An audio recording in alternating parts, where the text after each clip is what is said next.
absolute privilege to introduce to you a gentleman who I met in the hallways of our school at Ronkonkoma, who came in kind of looking for where are we holding the parent training set.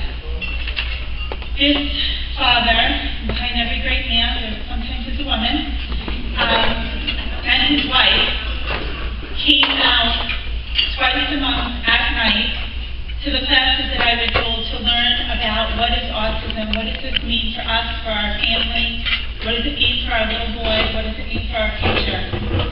They came regardless of weather conditions, and they just came initially and sat in the back of the room and then got to meet other people. And today, he's blogging through reaching out and touching families, and he shared with me tonight that some of the people that communicate with him are families of children who have autism spectrum disorders that may be 5 or 6 or 12 or 15 or 20. And recently, his blogging brought him to meet families from Malaysia, families from Africa. So when we talk about being able to really support one another, it's not just here in this room in Suffolk County, but it's even making a difference on an international level. So without going on and on, because I'm told to be brief, I apologize. I'd like to introduce to you one of the fathers of the Young Autism Program, one of our alumni parents, Dan Olawski.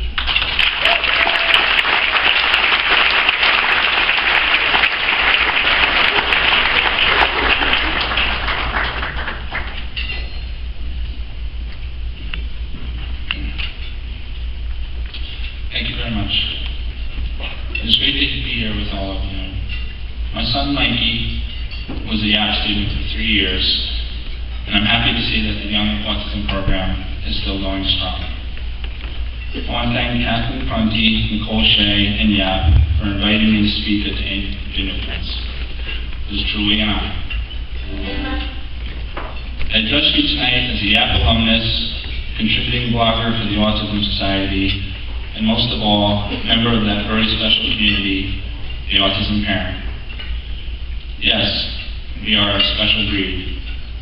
You know us by our bloodshot eyes and haggard look, by our expert use of the expressions, no, he doesn't eat a menu, he's on a special diet, or the ever popular, use your words. You also know us by our unwavering, deeply devoted love of our children with autism, and the fire in our hearts when it comes to making sure our children get the services they need in the wake of this ever-growing epidemic. When I was born in 1966, the rate of autism was about 1 in 10,000 or so. Since my son Mikey was born in 2005, the rate has gone from 1 in 150 to 1 in 110 to 1 in 88, and now, according to some studies, 1 in 40. Now, I'll pause a second for you to consider that shocking number. Yes, it is true. I am 46 years old.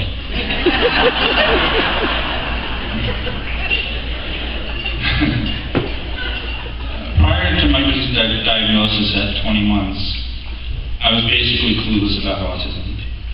My wife Lynn and I were just getting used to being parents, and now we were going to be autism parents. And I didn't even know what that meant. I only knew that I felt incredibly scared, deeply sad, and extremely lost. The first thing I did was dive into reading everything I could about autism. I can tell you now how big a mistake that was. First, I read about how Mikey's autism was my fault. Then I read that it was my wife's fault. I even saw one article that said it was because we let Mikey watch TV before he was 2 years old. That there was some ridiculous reason to blame for Mikey's autism, it was covered in every crazy theory I read. Finally, the saving grace for my sanity, and most of all for Mikey's well-being, was DDI, and with that, the Young Autism Program. Previously unsure of what we should be doing to help Mikey, his acceptance to DDI and our subsequent involvement in YAP were the best things that could have happened for all of us. We were extremely happy to have the help and guidance of the amazing professionals at DDI and the community of autism families from the Young Autism Program made us feel a little less alone. It helped that Mikey took right away to being in a classroom environment, and it didn't hurt that he immediately fell in love with one of his TAs. He may not be a silver-tongued devil, but my son is a big-time player with the ladies.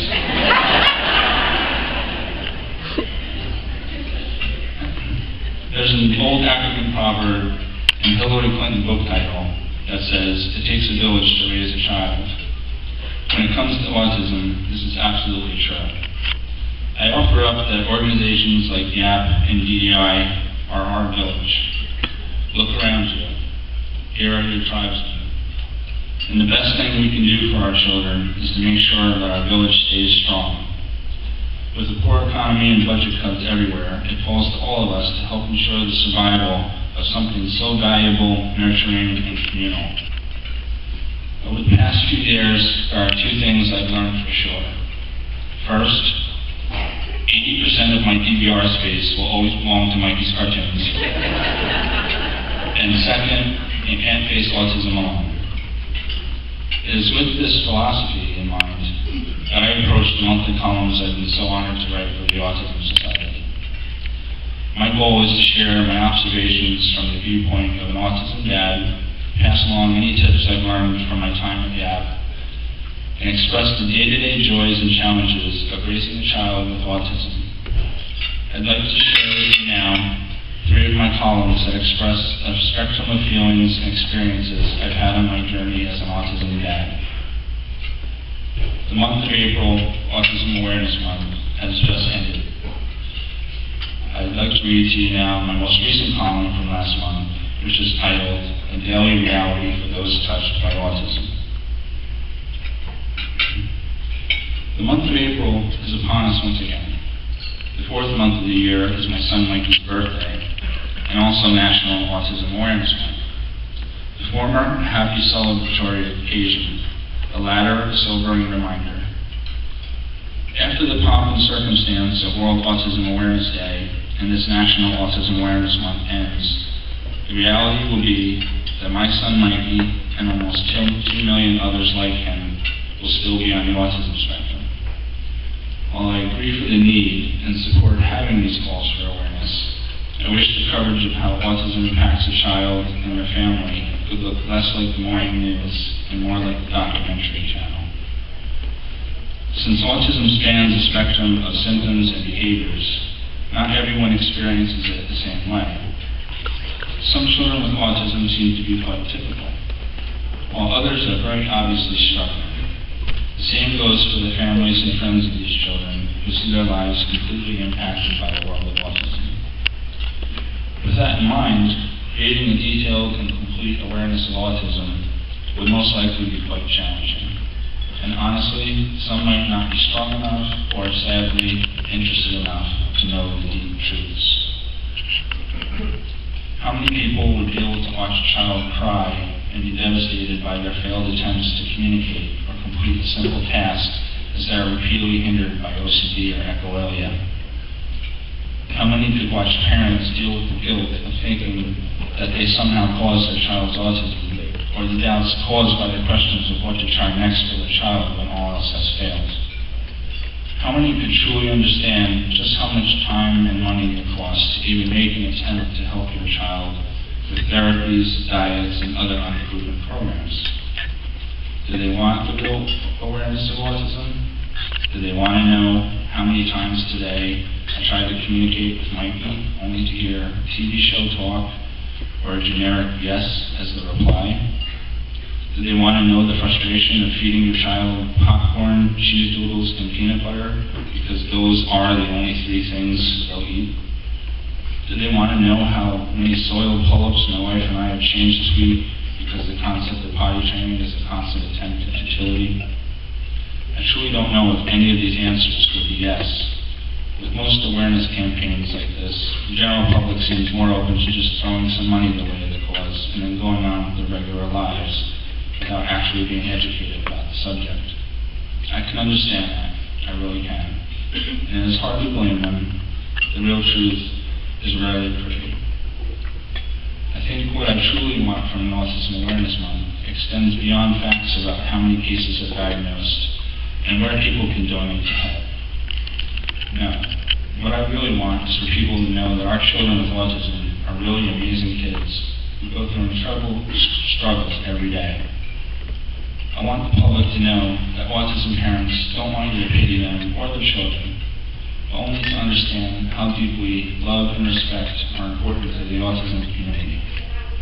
I want the world to know that after April ends and the TV cameras turn their attention somewhere else, well, we're still here and we're very much aware of autism.